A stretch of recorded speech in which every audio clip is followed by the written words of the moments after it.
안녕하세요. 저는 서울 양천구 목동에 사는 71세 김순남이라고 합니다. 평생 식당 일, 건물 청소, 남의 집 가사 도우미까지 안 해본 일이 없을 정도로 일하며 살았습니다.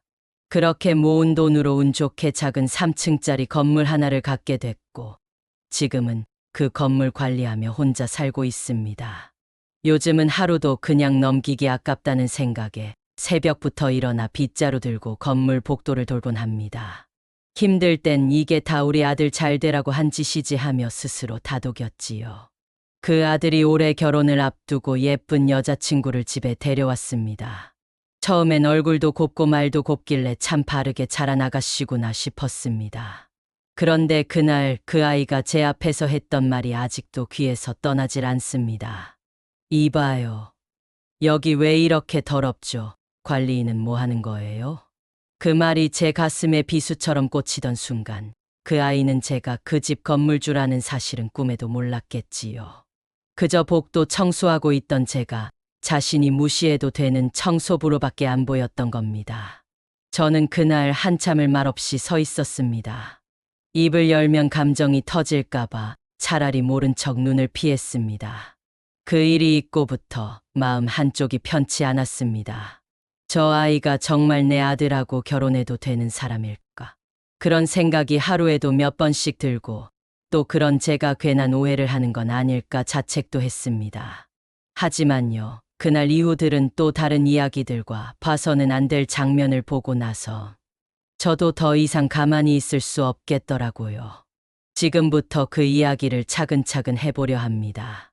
저는 원래 전북 정읍에서 태어났습니다. 부모님 돌아가시고 18살 때 서울로 올라와 식당 설거지부터 시작했죠.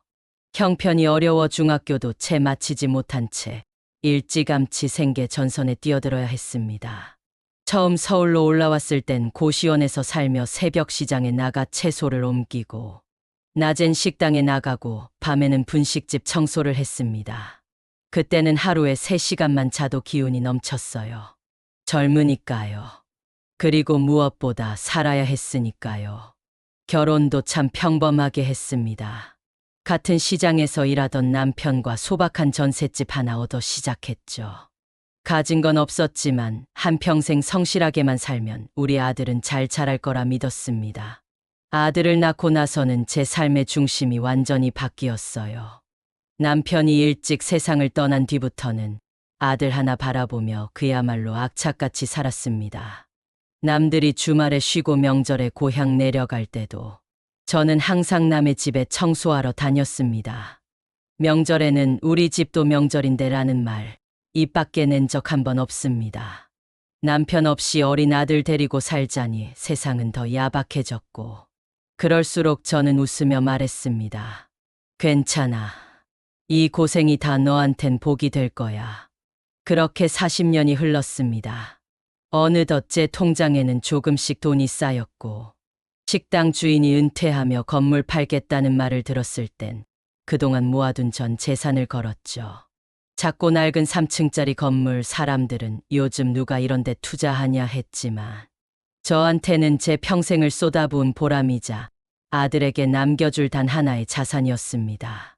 건물주가 되고 나서도 저는 한 번도 거들먹거린 적 없습니다. 관리인 쓰자고 할 수도 있었지만 저 스스로 나서서 청소하고 관리하고 세입자들 손잡아주고, 그게 훨씬 제 마음이 편했거든요. 가끔은 지나가던 사람들이 절 보며 사장님이 이걸 다 하세요 라며 놀라곤 했습니다. 그럴 때마다 웃으며 말했죠. 내 건물은 내가 닦아야 제맛이지요. 아들은 대학도 잘 나왔고 지금은 대기업에 다닙니다. 그렇게 키운 아들이라 더 애틋했고, 결혼도 좋은 사람 만나 안정적으로 했으면 싶었습니다. 그러다 얼마 전 진지하게 만나고 있는 사람이 있다며 한 여자를 데려왔죠. 이름은 박서희라고 했습니다. 첫인상은 참 괜찮았습니다. 말투도 점잖고 옷도 정갈하게 입었고 부모님도 예술 쪽 일하신다며 자랑스러워했습니다. 이런 집안이면 우리 아들도 든든하게 뿌리 내리겠구나 싶었습니다. 그런데 시간이 지나면서 그 아이의 말과 눈빛 사이에 어딘가 모르게 빈틈과 차가운 기운이 느껴졌습니다. 그리고 결정적인 그날, 제가 건물 복도 청소하고 있는 걸 모르고 저를 뒤에서 부르며 내뱉은 말. 아줌마, 이거 청소 다시 하세요. 냄새 나는 거 모르세요? 그 말은 단순한 오해에서 나온 말이 아니었습니다. 그 아이가 세상을 바라보는 눈과 사람을 대하는 기본 태도를 그대로 보여준 장면이었어요. 내가 손수 쓸고 닦은 복도. 내가 평생을 걸어온 자존심 위에 신발을 얹고 짓밟는 듯한 말투였습니다. 입술을 깨물고 고개를 돌렸습니다. 그 순간 제 아들이 이런 사람과 함께 살아가야 할까 하는 생각이 머리를 스쳤습니다. 하지만 그 자리에서는 아무 말도 하지 않았습니다. 혹시 내가 너무 예민하게 느낀 건 아닐까? 또다시 스스로를 탓하며 마음을 누르고 있었습니다.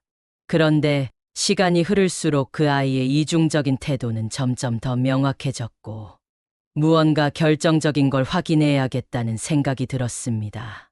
그리고 며칠 뒤 우연히 듣게 된 어떤 장면은 제가 더는 물러설 수 없게 만들었습니다. 예비 며느리 서희가 제게 처음 막말을 한 날 이후 저는 일부러 아들 앞에선 아무 말도 하지 않았습니다. 괜히 트집 잡는다는 말이 돌아올까봐 마음속으로만 삼켰습니다. 그날 이후에도 저는 변함없이 매일 아침 건물 복도를 쓸고 닦았습니다. 그런데 이상하게 그 아이는 제가 있을 때마다 짜증 섞인 눈빛을 보내더군요. 아, 또 저분이네. 이 건물 청소는 왜 이렇게 오래 해요? 서희는 제 앞에선 아무 말 안 하지만 친구랑 통화할 때는 다 들리게 말했습니다. 마치 내가 못 알아듣는 줄 아는 사람처럼요. 그때부터 뭔가 이상하다는 감이 강하게 들었습니다. 그리고 며칠 뒤 또 다른 장면이 벌어졌습니다. 저는 1층 계단 끝에서 창틀을 닦고 있었고 서희는 친구랑 휴대폰 통화를 하며 건물 입구로 들어왔습니다. 저는 등을 돌리고 있었기에 제 존재를 눈치채지 못했던 모양입니다. 아, 진짜 싫어. 완전 청소부 냄새. 오늘도 또 있었어. 거기 그 할머니. 손에 뭐 들고 있었는데 뭐랄까 찌든 냄새. 그 순간 제 손에서 걸레가 툭 떨어졌습니다. 숨소리마저 들키기 싫어 조용히 그 자리에 웅크리고 있었습니다. 우진이한텐 말 안 했지. 어차피 저 사람 뭐 관리인 같은데 집도 없는 사람 같아. 제 심장은 두근거렸고 손끝이 떨리기 시작했습니다. 아무리 겉으론 태연한 척해도 그 말은 제 등골을 싸늘하게 만들었습니다. 나를 그냥 청소부로 착각한 거구나. 그게 그 아이가 보는 세상이구나. 그날 밤 저는 잠을 이룰 수 없었습니다. 아들을 위해 평생을 버텨온 인생이 어떤 아이의 입에서 냄새라는 말로 치환된 순간이 잊히질 않았습니다. 며칠 뒤 경비 아저씨 정만식 씨가 조심스럽게 제게 말을 걸었습니다. 김 여사님, 며칠 전에 복도에서 그 아가씨가 하던 말 들으셨어요? 네, 그냥 지나쳤어요. 제가 실은 그날 CCTV 확인하면서 소리까지 들어봤는데 좀 많이 심하더라고요. 뭐라고 하던가요? 그냥 사람이 사람한테 할 말은 아니더이다. 청소부가 왜 집 앞에 얼쩡거리냐고 하면서 웃으면서 손가락질까지 하더라고요. 그 말을 듣는 순간 한참을 말없이 앉아 있었습니다. 무언가 제 속에서 뚝 하고 부러지는 소리가 들린 듯 했습니다. 그날 밤 아들이 전화를 걸어왔습니다. 엄마, 서희가 어제 엄청 기분 안 좋았대.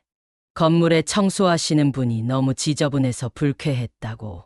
그래? 누가 그랬대? 뭐 그냥 지나가는 말이니까 신경 쓰지 마.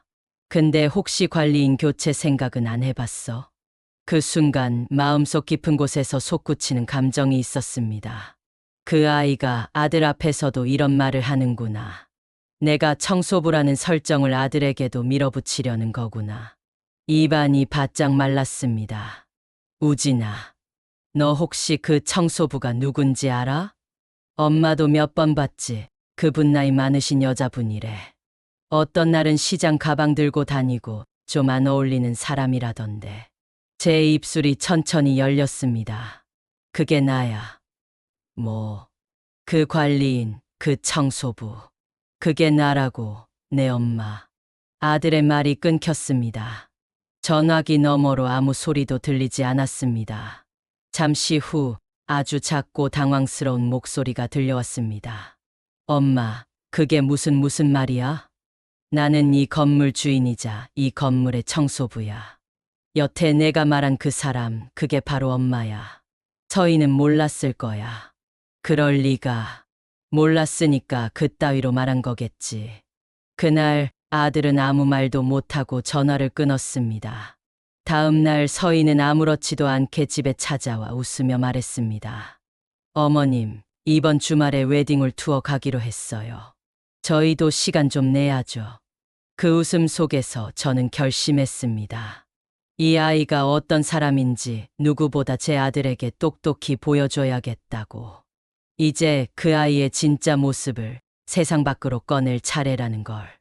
예비 며느리 서희는 그날도 어김없이 밝은 얼굴로 찾아왔습니다.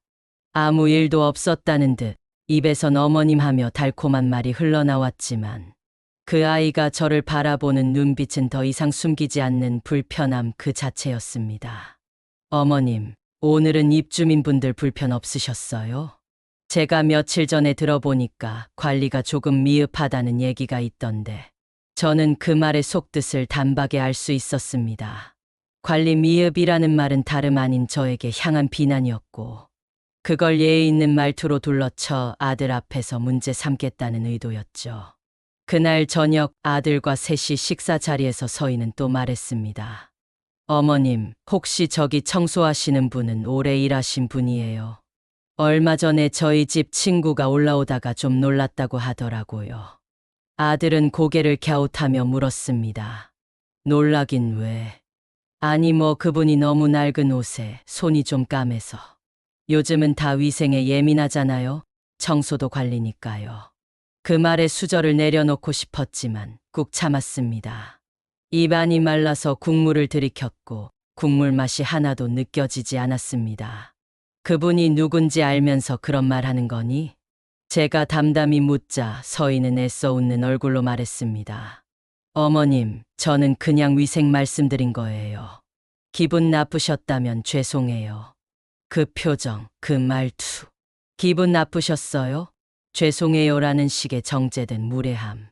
저는 그 순간 이 아이가 사람을 깔보는 방식이 말이 아닌 말투와 표정으로 이루어진다는 걸 다시 한번 깨달았습니다. 며칠 후 경비 아저씨 정만식 씨가 다가왔습니다. 김 여사님, 요즘 그 아가씨 건물에 사는 세입자분들한테도 말이 좀 거칠어요. 아래층 젊은 부부한테는 애 울음소리 좀 조용히 하라고 했다고 하더라고요.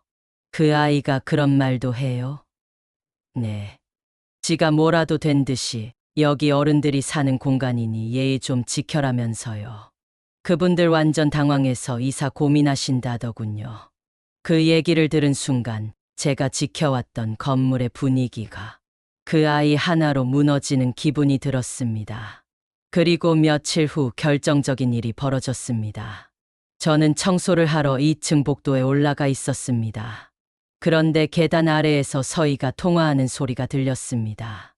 제게는 보이지 않았지만 목소리는 또렷하게 들렸습니다. 아휴, 미치겠어. 여기 건물 진짜 지저분해. 건물주는 얼굴도 안 비치고 관리하는 할머니는 무슨 손도 까지고 이상해. 우진이 엄마가 좀 센스 있으면 자기가 나서서 이런데 관리 좀 하시지. 그 순간 제 손에 쥐고 있던 빗자루가 바닥에 툭 떨어졌습니다. 건물주는 얼굴도 안 비치고 관리하는 할머니는 무슨 손도 까지고 이상해.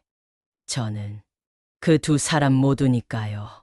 그날 밤 방 안에서 거울을 오래도록 들여다봤습니다. 정말 내가 그렇게 지저분해 보였을까? 손은 까지고 얼굴엔 주름이 자글자글. 하지만 이 건물의 어느 구석 하나도 제가 안 닦은 곳은 없었습니다. 그 아이가 말한 센스 없는 우진이 엄마는 자신의 손으로 건물 전체를 책임지고 돌봐온 사람이었습니다. 그날 이후 아들과 서희는 본격적으로 결혼 준비를 시작했습니다. 웨딩홀 예약, 예물 리스트, 혼수까지 얘기가 오갔고 심지어 서희 부모님은 재산 형편도 확인하고 혼인신고는 천천히 하자는 말까지 꺼냈다더군요. 그 말을 들은 순간 마음속 어딘가에서 뭔가가 무너졌습니다. 그래, 이젠 참을 수 없다. 제가 아닌 청소부로 저를 판단했던 그 아이. 제가 아닌 건물주였으면 절대 그렇게 말하지 않았을 그 위선. 저는 결심했습니다. 이제 그 아이가 진짜 어떤 사람인지 그 스스로 입으로 밝히게 만들 작전을 준비해야겠다고. 며칠 뒤 아들이 조심스럽게 말했습니다. 엄마, 서희가 며칠 전 말 실수한 거 미안하다고 하더라. 엄마가 관리하시던 거 몰랐대. 본인이 너무 무례했다면서. 그날 이후 서희는 눈에 띄게 태도를 바꾸었습니다.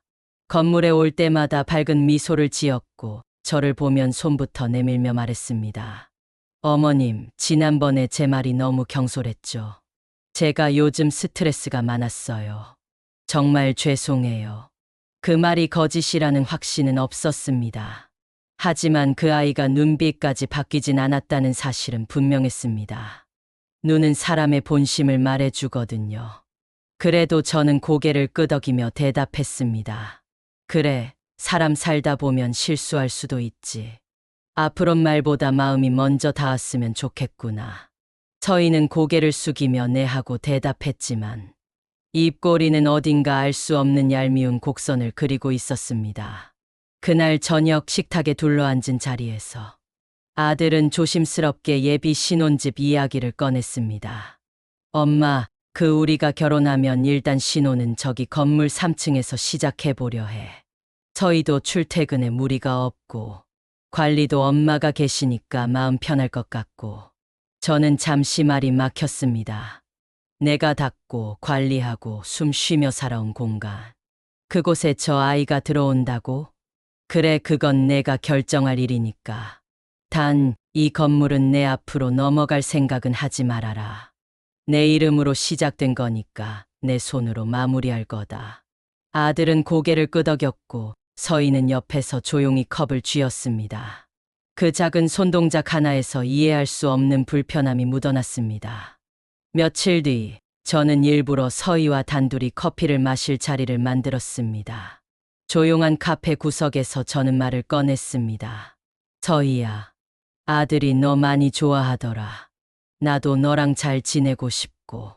그런데 말이다, 사람 인연은 겉만 보고 판단하면 안 돼. 너도 그걸 잘 알아줬으면 좋겠다. 서희는 씩 웃으며 말했습니다. 네, 어머님. 저도 그날 이후 많이 반성했어요. 사람은 배워야 성숙하다고 생각해요. 말은 그렇게 했지만 그 아이의 눈빛은 여전히 어딘가 머리를 굴리는 냄새가 났습니다. 입으로 반성하는 사람은 쉽게 믿지 말라는 말이 생각났습니다. 그날 밤 저는 거실에 앉아 오래된 앨범을 꺼내 아들 사진을 들여다봤습니다. 빗물 묻은 손으로 초등학교 졸업사진을 닦아내며 생각했습니다. 저 아이가 내 아들을 진심으로 사랑하는 게 맞을까? 아니면 이 건물과 내 이름이 그 아이에게는 또 다른 계산이었을까? 그 의심은 너무도 조용히 하지만 무섭도록 뚜렷하게 피어올랐습니다. 그리고 며칠 뒤 경비 아저씨 정만식 씨가 또다시 제게 왔습니다. 김 여사님, 저 이거 말할까 말까 했는데요. 그 아가씨 저한테 이상한 말 물어봤어요. 무슨 말이요? 혹시 건물 명의가 김 여사님인지 아니면 아드님 앞으로 된 건지 물으시더라고요. 그리고는 한참 혼잣말을 하시던데. 그럼 나중에 어떻게 분할하지, 우진이 이름으로 미리 돌려놓는 게 낫겠네, 이런 식이었어요. 그 말을 들은 순간 제 가슴이 서서히 얼어붙는 느낌이었습니다. 그 아이의 진심은 미안하다도 반성한다도 아닌 그저 상황 정리를 위한 전략적 침묵이었을 뿐이었습니다. 저는 창밖을 바라보며 조용히 중얼거렸습니다. 이제 시작이네. 그날 이후 저는 조용히 서희를 관찰했습니다. 예전 같으면 그냥 넘겼을 말과 행동이 이제는 그 속뜻이 다르게 들리기 시작했기 때문입니다. 어머님, 제가 요즘 부동산 공부 좀 하고 있어요. 요즘 같은 시대엔 여자가 재산도 좀 알아야 되잖아요. 어머님처럼 부동산 잘 보는 분 정말 부러워요. 그 말은 겉으론 칭찬이었지만 어느새 제 재산에 관심을 드러내는 말로 들렸습니다. 며칠 뒤 아들이 말했습니다. 엄마, 서희가 건물 구조를 좀 알고 싶대. 혹시 임대 수익은 얼마쯤 되고 유지비 같은 건 어떻게 관리하시는지 물어보더라. 순간 가슴이 철렁 내려앉았습니다. 왜 그런 걸 궁금해하지? 아니 뭐 나중에 우리도 살게 될 테고 서희는 좀 현실적인 편이니까 그런가 봐. 그날 밤 저는 서희가 혼자 건물 앞을 서성이던 모습을 기억해냈습니다. 휴대폰으로 1층부터 3층까지 사진을 찍는 모습. 입가엔 묘한 미소가 서려 있었죠. 그땐 결혼을 앞둔 기대감이겠지 하고 넘겼지만 지금 생각해보면 그건 기대감이 아니라 소유의 계산이었습니다. 며칠 뒤 경비실 CCTV를 정리하던 정만식 씨가 또다시 저를 불렀습니다. 김 여사님 이것 좀 보시겠어요? 모니터에는 서희가 혼자 건물 복도와 계단을 찍으며 이 정도 구조면 나중에 리모델링도 가능하겠네. 라고 혼잣말하던 장면이 녹화돼 있었습니다. 리모델링? 네, 그러고는 사진을 친구한테 보내는 것도 보였어요. 신혼집은 이 정도면 충분하지 하면서요. 그 순간 저는 손에서 종이컵을 떨어뜨렸습니다. 그 아이는 이미 이 건물을 자신의 것처럼 다루고 있었던 겁니다. 게다가 더 충격적인 건 며칠 뒤 터졌습니다. 경비실 앞에서 한 통의 택배 상자가 도착했고 수취인이 김우진으로 되어 있었습니다. 열어보니 웨딩 촬영 드레스, 신혼가전 상담 자료, 그리고 무엇보다 건물 명의 변경 관련 상담 서류가 들어 있었습니다. 이게 뭐야? 그 순간 등에서 식은땀이 났습니다. 서류는 명의 이전 시 세금 계산, 증여 방식, 사전 증여 절차까지 아주 상세하게 정리돼 있었습니다. 마치 전문가의 손을 거쳐 맞춤 제작된 재산 분할 계획서처럼 보였습니다. 저는 떨리는 손으로 아들을 불렀습니다. 우진아, 이게 뭐니? 이거 너랑 서희가 준비한 거야? 엄마, 그게 그냥 알아본 거야. 아직 하겠다는 게 아니라. 그런데 왜 내 이름이 여기에 있니? 왜 내가 건물 명에 이전할 걸 전제로 서류가 준비되어 있는 거야? 아들은 말끝을 흐리며 고개를 숙였습니다. 그냥 서희가 혹시 몰라서 준비해봤대. 나도 자세히는 몰랐어. 저는 그 자리에서 조용히 앉았습니다. 숨을 고르며 생각을 정리하려 애썼지만 가슴속에서 서서히 올라오는 배신감은 도무지 막을 수 없었습니다. 그날 저녁 저는 일부러 서희에게 따로 만나자고 했습니다. 서희는 카페에 도착하자마자 밝게 웃으며 말했습니다. 어머님, 요즘 건강 괜찮으세요? 이제 저희 결혼도 얼마 안 남았는데 같이 신혼집 구경도 가보실래요?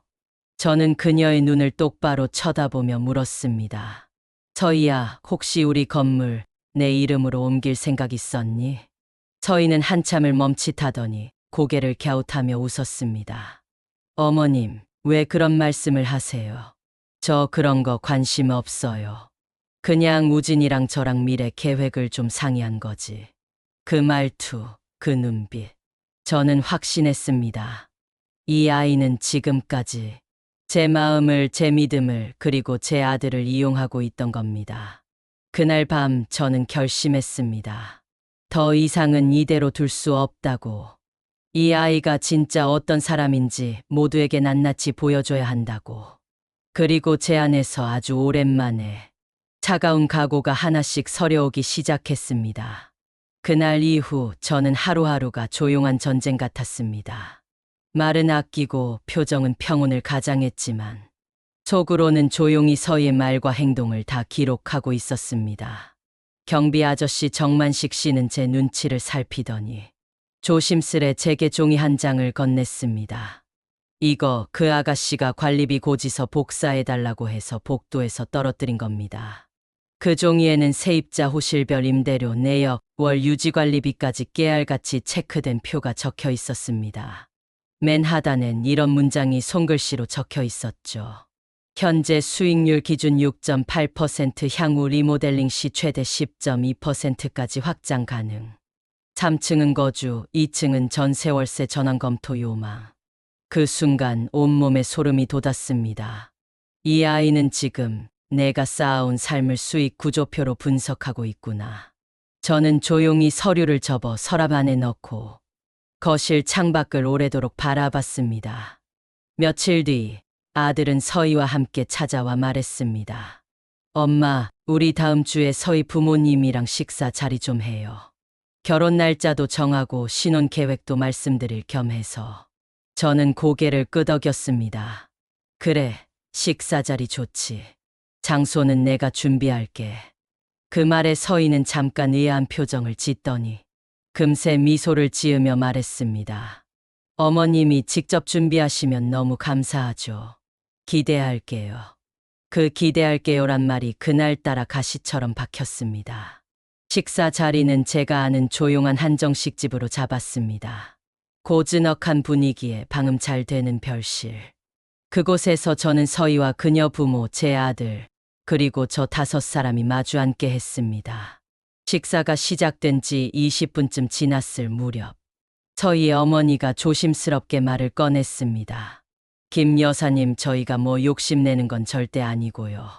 그저 두 아이가 미래를 준비하는 데 있어서 안정된 기반이 있다면 좋지 않을까 해서요. 저는 고개를 끄덕이며 말했습니다. 건물명에 말씀하시는 거죠? 아, 네. 어머님께서 먼저 이해해 주시니 감사해요. 요즘은 다 미리 증여하는 경우도 많다 하더라고요. 혼인신고 전에 정리해 두는 게 좋지 않을까 해서요. 그 순간 제 아들은 조용히 물을 마시며 아무 말도 하지 않았고 서희는 고개를 숙인 채 작은 미소를 감추고 있었습니다. 저는 천천히 젓가락을 내려놓고 말했습니다. 그럼 오늘 이 자리를 빌려서 하나 여쭙겠습니다. 제 건물 누가 어떻게 관리하고 누구 손으로 유지됐는지 혹시 다들 알고 계신가요? 순간 방 안이 조용해졌습니다.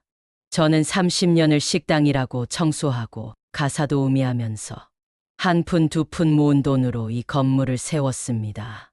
이 손 보이시죠? 손가락 마디마디 휘어진 이 손으로.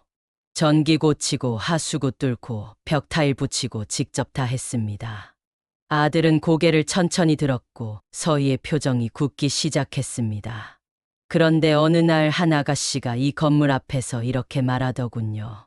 냄새나는 청소부가 자꾸 얼쩡거려서 불쾌하다. 건물주는 얼굴도 안 비치고 관리인 손이 까졌더라. 그 말에 서희 어머니의 얼굴이 굳고 아버지는 물컵을 내려놓았습니다. 그 청소부, 그 관리인이 누구였는지 혹시 알고 계셨나요? 그 사람이 바로 나입니다. 그 말이 떨어지는 순간 방 안의 공기가 싸늘하게 변했습니다. 서희는 입술을 꼭 다물고 고개를 떨구었고 저희 부모는 당황한 듯 서로를 바라봤습니다. 그날 식사는 그대로 끝났습니다. 그 누구도 더 이상 밥을 뜨지 못했고 그 누구도 웃으며 나갈 수 없었습니다. 저는 밖으로 나서며 마지막으로 조용히 말했습니다. 이 건물은 내 피와 땀이고 내 자존심입니다. 누가 가져가느냐보다 누가 그 자격이 없느냐가 더 중요하다는 걸 오늘 확실히 알게 됐습니다. 그날 이후 저는 집안의 CCTV와 녹음기를 점검했습니다. 건물 복도, 주방, 경비실. 어디서 어떤 대화가 오가는지 이젠 숨길 게 없었습니다. 며칠 후 서희는 아들 몰래 저를 찾아왔습니다. 입가엔 여전히 그 얄밉도록 깔끔한 미소가 걸려 있었습니다. 어머님, 저 지난번 일이 너무 마음에 걸려서요. 혹시 아직도 기분 안 푸신 거면 제가 무릎이라도 꿇을까요? 저는 차분하게 물었습니다. 서희야, 진심으로 묻는다. 너 이 건물 너희 둘 이름으로 바꾸고 싶은 거니? 서희는 그제야 얼굴을 굳히더니 살짝 낮은 목소리로 말했습니다. 솔직히 말씀드리면 그게 우리 미래를 위해선 더 효율적일 것 같아서요. 요즘 다 그렇게들 하잖아요. 미리 증여받고 안정적으로 시작하는 거죠. 너희 아버지도 그런 얘기 하더라. 그런데 말이다, 서희야. 사람이 산다는 건 계산도 필요하지만 순서가 더 중요하단다. 신뢰가 없는 기반 위에 지은 집은 쉽게 무너져. 그 순간 저는 서랍에서 USB 하나를 꺼냈습니다. 이 안에 내가 건물 복도에서 했던 말, 경비실에서 흘린 말, 세입자들에게 했던 말이 다 들어있다. 서희의 눈이 동그래졌습니다. 무슨 말씀이세요? 여기 냄새 나니까 청소부한테 좀 말해줘요. 건물주는 얼굴도 안 보이고 이 정도면 내가 나중에 고쳐야겠네. 어차피 나중에 우리 집 될 텐데 뭐 어때요? 이런 말들 다 녹음돼 있어. 그거 불법 아니에요? 공용 공간에서 일어난 대화고. 건물주는 아니까 CCTV 녹음은 정당하단다. 게다가 이건 법적으로 쓰려고 수집한 게 아니야. 내 아들에게 보여줄 자료로 모은 거지. 서희는 얼굴이 창백해졌고 눈동자가 흔들리기 시작했습니다. 우진이한테 다 보여주실 거예요? 그래. 그리고 그날 있었던 가족 모임 내용도 녹화돼 있단다. 내 부모님이 혼인신고 전에 명예 바꾸자고 말한 것도, 내가 아래층 세입자한테 시끄럽다, 애 좀 조용히 시켜라 말한 것도. 서희는 입을 다문 채 한참을 앉아 있다가 조용히 일어섰습니다. 어머님, 전 그런 의도가 아니었어요. 그저 우린 미래를 준비하려던 건데, 정 그렇게 마음 상하셨다면 제가 결혼을 다시 생각해 볼게요. 결혼을 다시 생각한다고? 네. 그 순간 저는 그녀에게 처음으로 확실히 말했습니다. 서희야, 넌 우리 가족 될 수 없는 아이야. 계산과 계획으로는 사람을 안 품을 수 없단다. 며칠 후 아들을 불렀습니다. 그에게 USB를 건넸고 아들은 하루 종일 방 안에 틀어박혀 아무 말도 하지 않았습니다. 저녁 무렵 그는 고개를 푹 숙인 채 제게 말했습니다. 엄마, 내가 잘못 봤어. 서희 그런 아이인지 몰랐어. 이제라도 알면 된 거야. 사랑도 결혼도 결국 사람이 전부란다. 아들은 다음 날 서희에게 직접 통보했습니다. 그리고 서희는 그 이후로 연락을 끊었습니다. 하지만 저는 알고 있었습니다. 그 아이가 쉽게 포기할 성격이 아니라는 걸. 그리고 그 아이가 아직 명예는 건들지 않았다는 것도. 이제부터는 참지 않기로 했습니다. 웃으며 넘기던 모욕, 고개 숙이며 받아들이던 불편함. 그 모든 것에 대해 이젠 되돌려줄 차례라고 생각했습니다. 먼저 저는 동네 법무사 사무실을 찾았습니다. 건물 명예 증여 문제, 상속 대비 등 이전에 서희가 집요하게 파고들었던 주제들을 제 손으로 확실히 정리하기 위해서였습니다. 김 여사님, 지금 명예 상태 그대로 유지하시는 게 가장 안전합니다. 혹시라도 추후에 가족 내 갈등이 생기면 증여나 양도 기록이 문제가 될 수 있으니까요. 그럼 유언장도 쓸 수 있나요? 네, 가능합니다. 법적 효력이 있도록 공증까지 도와드릴 수 있습니다. 저는 결심했습니다. 모든 걸 서류로 남기기로. 건물의 명의는 절대 누구에게도 넘어가지 않도록 법적 장치를 걸고, 만일 내가 갑작스레 세상을 떠나더라도 이 건물이 아들에게만 갈 수 있도록 단독 상속과 사전 증빙을 남기기로 했습니다. 며칠 후 저는 정만식 경비 아저씨와 따로 만나 도움을 요청했습니다. 아저씨, 지난번 서희가 했던 말들 혹시 따로 정리해 두신 게 있으세요? 예. 혹시 몰라서 제가 휴대폰 녹음 어플로 저장해 뒀습니다. 그날 아랫집 애기 엄마한테 막말한 것도 있고, 관리인 보고 손 더럽다고 한 것도 그대로 있어요. 그 파일 혹시 저한테 복사해 주실 수 있을까요? 당장은 아니고 혹시 모를 상황에 대비해서요. 그럼요. 김 여사님 같은 분한테라면 얼마든지 드리죠. 그 아가씨 너무 싸가지 없었어요. 그날 밤 저는 조용히 아들의 방을 두드렸습니다. 그리고 말했습니다. 우진아, 혹시라도 서희 쪽에서 연락 오면 반드시 나한테 먼저 말해줘. 무슨 말로 나오든 간에. 응, 엄마. 이제는 내 판단도 믿지 마. 그땐 진짜 눈이 멀었었나 봐. 아니야, 사랑이었겠지. 하지만 사람은 사랑보다 사람됨이 먼저야. 아들은 그 말에 조용히 고개를 끄덕였습니다. 며칠 후 예상대로 일이 벌어졌습니다. 서희의 부모가 아들을 통해 연락을 해왔습니다. 결혼은 무산됐지만 신혼을 준비하며 썼던 비용 일부를 변제해달라는 황당한 요구였습니다. 거기엔 청첩장 디자인 비용, 웨딩 촬영 예약금, 혼수 가전 예약금까지 포함돼 있었고, 심지어 시간과 감정의 손해에 대한 위자료, 개념으로 일부 상징적 금액도 요구한다는 문구까지 들어 있었습니다. 아들은 당황해서 물었습니다. 엄마, 이거 어떻게 해야 하지? 이거 진짜 돈 달라는 거야? 그렇게 보이네. 나 변호사 알아봐야 할까? 아니, 걱정하지 마. 엄마가 이미 다 준비해뒀어. 저는 다음날 변호사 사무실로 향했습니다. 그리고 서희 가족이 보낸 요구서와 함께 USB와 녹음 파일을 증거로 제출했습니다. 변호사는 모든 서류를 확인한 뒤 말했습니다. 김 여사님, 이 자료들로 충분히 대응 가능합니다. 요구하는 금액은 법적으로 근거가 없고, 오히려 이쪽이 허위 요구와 명예훼손으로 역고소할 수 있는 사안입니다. 그럼 역고소도 가능한가요? 네. 추가로 건물 명예 요구 같은 민감한 발언이 녹음돼 있다면 재산 관련 강요나 부당한 접근 시도에 대한 법적 접근도 고려 가능합니다. 저는 조용히 웃으며 말했습니다. 이제 시작이지요. 더는 제가 도망칠 이유도 숙이고 살 이유도 없거든요. 그날 밤 서희에게 최종 통보 문자를 보냈습니다. 서희야, 그동안 있었던 일들. 말은 안 했지만 다 보고 다 들었다. 그리고 지금부터는 내 방식대로 정리할 거다. 법적 대응은 변호사를 통해 하겠고, 내가 진심으로 사과하고 물러서면 여기서 끝낼 수 있다. 하지만 또 다시 어떤 수작을 부리면 그땐 진짜 너도 내 부모도 감당 못할 거야. 이제 제 복수는 준비를 마쳤습니다. 그리고 다음은 그들의 민낯을 모두가 알게 될 순간이 다가오고 있었습니다. 서희에게 문자 통보를 보낸 지 사흘 뒤, 그 아이는 결국 아무런 대답도 없이 연락을 끊었습니다. 아마도 변호사에게 문의한 뒤 자신들이 밀릴 거라는 판단이 섰겠지요. 그런데 의외의 반전은 서희의 직장 상사에게서 먼저 연락이 왔다는 점입니다. 김 여사님 맞으시죠?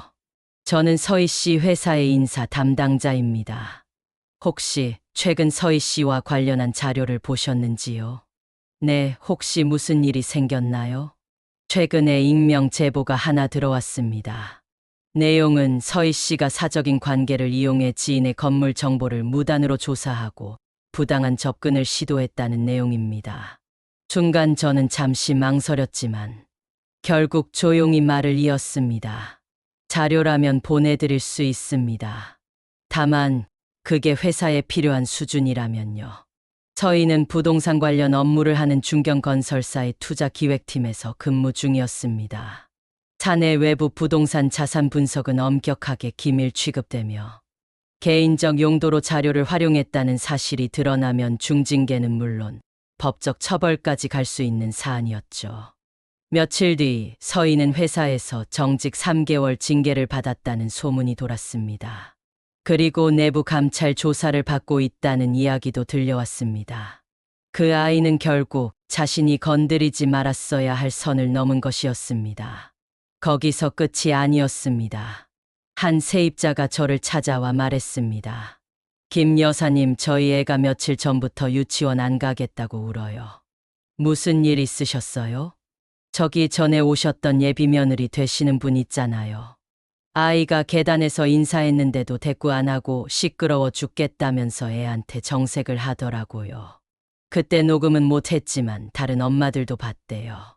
저는 바로 그 엄마들과 함께 자리를 마련했습니다.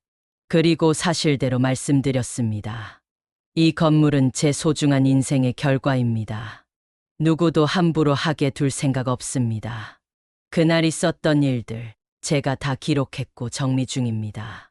혹시라도 서희 씨가 주변에 이상한 말을 퍼뜨리거나 불쾌감을 주면 바로 법적으로 대응할 테니 걱정 마세요.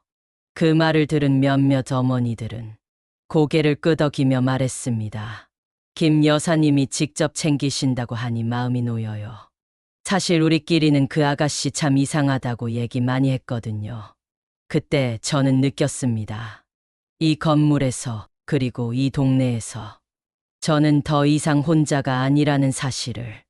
그 주말 아들과 함께 작은 동네 찻집에 갔습니다. 아들은 조용히 말했습니다. 엄마, 나 지금도 믿기지가 않아. 그 사람이 그런 속내를 가졌다는 걸. 믿고 싶지 않았겠지. 사랑이란 게 눈을 가리는 법이니까. 근데 엄마, 난 이제 그런 생각이 들어. 엄마가 사람을 볼 때 그 촉이 괜히 생긴 게 아니란 걸. 이젠 안다니 다행이네. 그리고 엄마, 고마워요. 나 대신 싸워줘서. 저는 천천히 웃었습니다. 그리고 말했습니다. 그 아이는 나를 냄새나는 청소부라고 했지만 그 냄새는 말이지 내 땀이고 내 손때고 내 삶이 묻은 자부심이었단다. 사람이 돈이 없으면 불편해. 하지만 사람이 예의가 없으면 못 써. 그날 저녁 서희로부터 조용히 사과 문자가 왔습니다. 어머님, 그간 제 경솔함과 무례함 진심으로 사과드립니다. 앞으로 2번 다시 패 끼치는 일 없을 겁니다. 그동안 죄송했습니다. 저는 답장을 보내지 않았습니다. 답장이란 말이 오갈 가능성이 있는 사람에게 보내는 것이니까요. 이제는 그 어떤 말도 의미 없었습니다. 그 아이는 스스로 자신의 자리를 지우고 남의 것을 탐하다 결국 아무것도 얻지 못하고 떠나가게 되었으니까요. 요즘 저는 아침에 눈을 뜨며 제일 먼저 건물 앞 화단에 물을 줍니다. 작년에 심은 철쭉이 어느새 제법 키가 자라 햇살을 받아 연분홍 꽃망울을 피우고 있습니다. 저 아래층 세입자 아이는 아침마다 할머니, 꽃이 이뻐요 하고 소리치고 그 엄마는 작은 정성이라며 커피 한 잔을 손에 들려줍니다. 세상은 결국 진심을 알아보는 사람들과 살면 그걸로 충분하다는 걸 이제서야 깨닫고 있습니다. 아들도 요즘은 퇴근길이면 종종 들릅니다. 큰 무릎으로 제 어깨를 톡톡 치며 말하죠. 엄마, 그때 진짜 미안했어. 나중에 나도 엄마처럼 살아야겠다고 생각했어. 그 말을 들을 때마다 마음이 조용히 뭉클해집니다.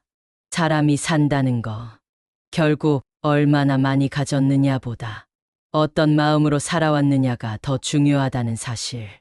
그걸 이제라도 제 아들이 알게 됐다는 게 제 인생에서 가장 큰 위로입니다.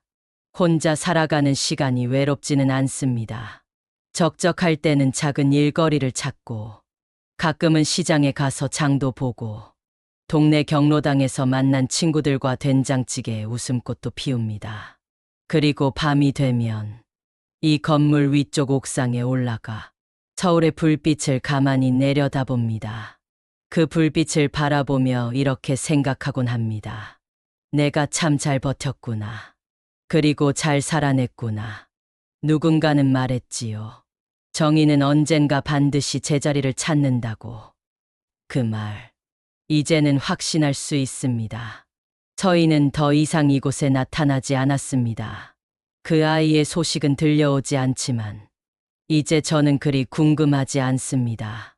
다만 바라건대 그 아이도 언젠가는 사람을 조건이 아닌 마음으로 볼 줄 아는 그런 날이 오기를 진심으로 바랄 뿐입니다. 시청자 여러분, 혹시 지금 이 글을 읽는 당신도 참아야 하고 억울해야 하고 견뎌야 하는 상황에 놓여 있다면 이 한마디만 전하고 싶습니다. 사람은 절대 바보가 아니라 때를 기다리는 겁니다. 정당하게 살아온 시간은 결국 가장 단단한 무기가 되더군요. 저처럼 오래 참고 견디며 살아오신 분들, 이제는 스스로를 믿으셔도 좋습니다. 당신의 땀과 눈물은 절대 헛되지 않습니다. 댓글로 여러분의 이야기도 들려주세요. 누군가의 삶이 또 다른 누군가의 위로가 될지도 모릅니다.